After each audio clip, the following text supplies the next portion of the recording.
Halo semuanya, selamat datang kembali di channel kami. Film ini bercerita tentang sepasang kekasih yang sedang melakukan panjat tebing. Becky dan Daniel ditemani teman Becky yang bernama Hunter. Tampaknya mereka melakukan olahraga yang cukup ekstrim, karena mereka hanya memakai atasan tank top. Apa gak kedinginan ya? Lalu Daniel memanjat ke atas, dan dia kaget karena ada burung yang keluar dari lubang. Dia menjadi terpeleset dan kehilangan pegangan. Peralatannya juga tidak mampu menahan bebannya, sehingga dia terjatuh dan meninggal. 1 tahun kemudian, Becky tidak mau lagi memanjat tebing. Dia lebih suka menyendiri dan mabuk-mabukan di bar.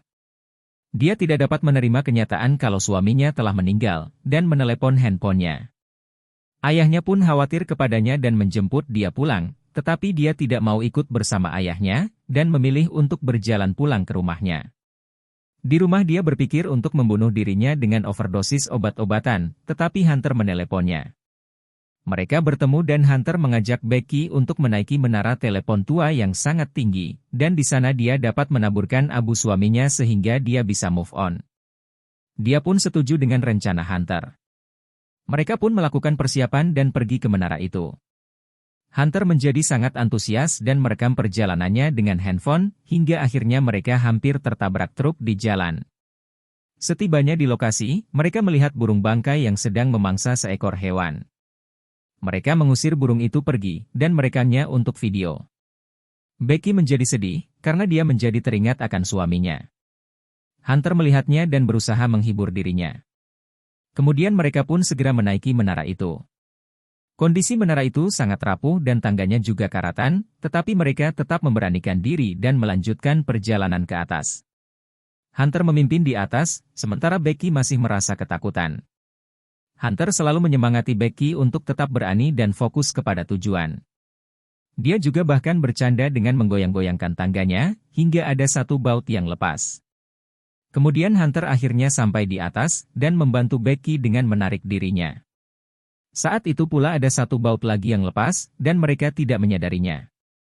Ketika mereka berada di puncak menara, mereka mengambil selfie dengan kamera dan menggunakan drone untuk mengambil gambar.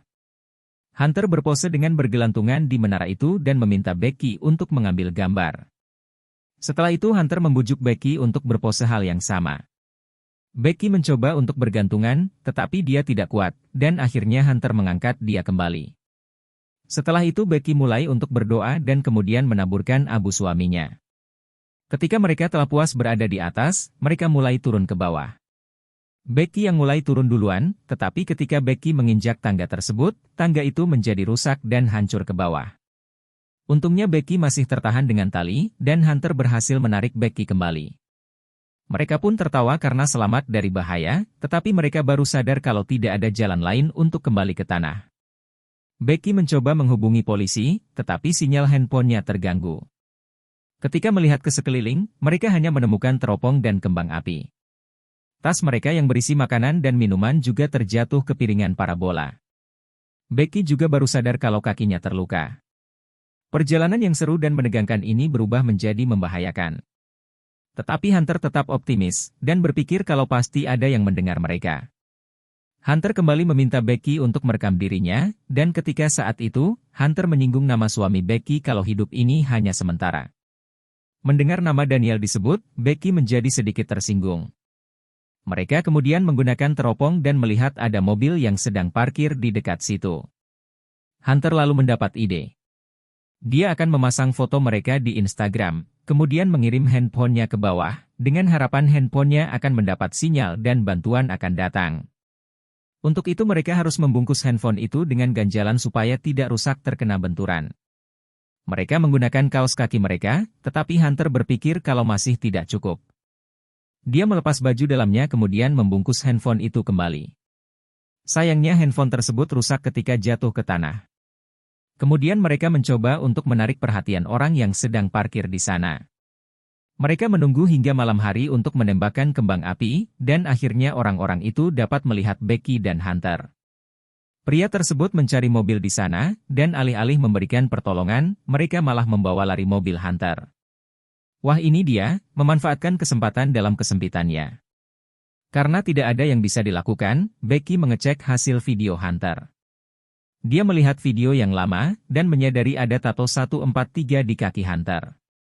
Suaminya sering mengatakan angka itu sebagai ganti aku cinta kamu, dan dia bertanya mengapa Hunter mengerti angka tersebut.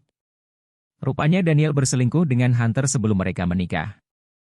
Hunter meminta maaf kepada Becky, tetapi dalam hatinya Becky tidak rela untuk memaafkannya.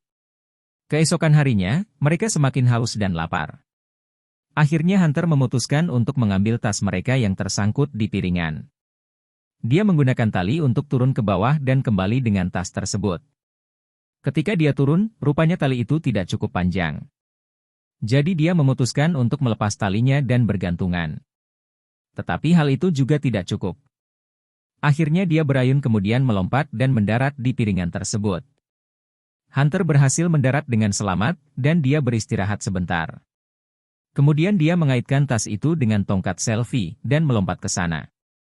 Becky kemudian menarik tali tersebut sambil Hunter memanjat ke atas, tetapi ketika Hunter hampir sampai di atas, Becky kehabisan tenaga dan tangannya tergelincir.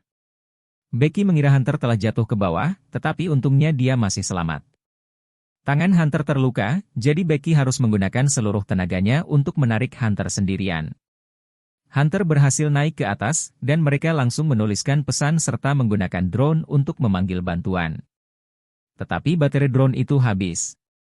Jadi mereka menggunakan listrik yang ada di menara itu untuk mengisi baterai drone tersebut. Jadi dia memanjat ke atas untuk mencabut lampu itu.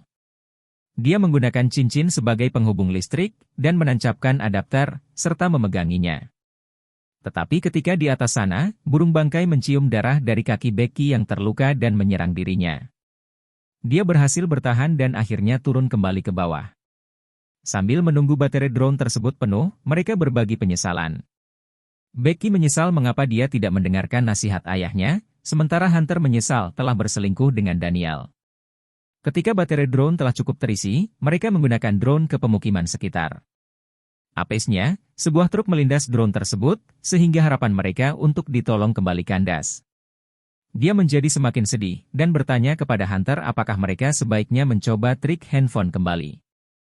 Tetapi di tengah kesedihan itu dia baru sadar kalau Hunter rupanya telah meninggal dan dimakan oleh burung bangkai. Selama ini Becky hanya berhalusinasi karena lapar dan haus. Dia pun tertidur, hingga keesokan harinya seekor burung bangkai memakan kakinya. Becky menjadi sadar kalau burung tersebut juga adalah makanan. Jadi dia membunuh burung itu, dan memakan dagingnya hingga energinya kembali pulih. Dia kemudian turun ke tubuh Hunter, kemudian memasukkan handphonenya di sepatu serta menaruhnya di tubuh Hunter dan melemparkan temannya ke bawah. Kali ini handphonenya selamat karena ganjalan yang lebih besar. Piringan tersebut juga tidak kuat lagi menahan beban Becky, sehingga mulai goyang. Beberapa saat kemudian, ayah Becky tiba di lokasi dan melihat ada mayat yang dibungkus di sana. Ayahnya berpikir Becky tidak selamat, tetapi Becky melihat ayahnya dan mendatanginya. Dia memeluk ayahnya dengan erat, dan senang bisa melihat ayahnya kembali.